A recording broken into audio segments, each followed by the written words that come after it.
Salzburg, the birthplace of Mozart. The small Austrian city nestled between the Alps and on the border with Germany provided the backdrop for an informal summit of EU leaders. Host Austria, which has more recently swung towards an anti-immigration drive, had convened the summit to focus on securing the EU's external border.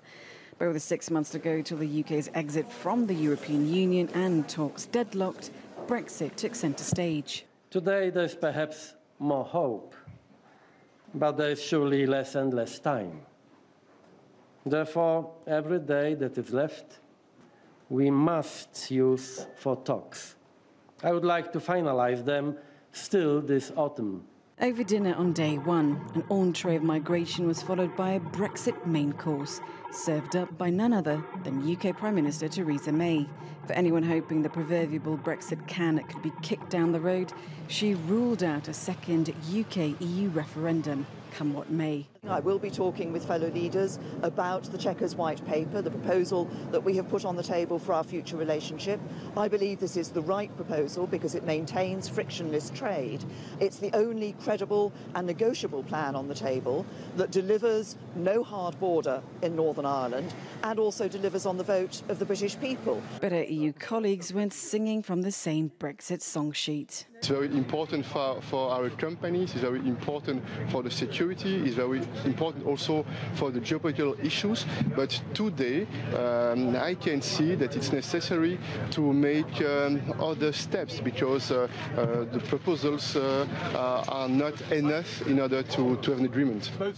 With her work cut out, May lingered in Salzburg, despite the other 27 EU leaders breaking off to discuss the Brexit state of play without her.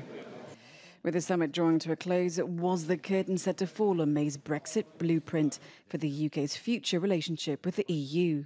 We confirmed that there will be no withdrawal agreement without a solid, operational and legally binding Irish backstop. Everybody shared the view that while there are positive elements in the Chequers proposal, the suggested framework for economic cooperation will not work.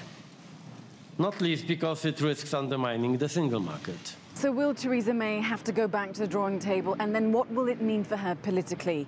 Well, from here, all eyes will now turn to the October EU Leaders Summit in Brussels. The EU Council President Donald Tusk is hoping that a Brexit deal can be delivered there. If not, it then rolls forward to an emergency summit penciled in for mid-November. But should a deal on the withdrawal agreement not come, neither a political agreement on the future relationship, surely all roads are leading to a hard Brexit. Mariam, Zaidi, CGTN, Salzburg.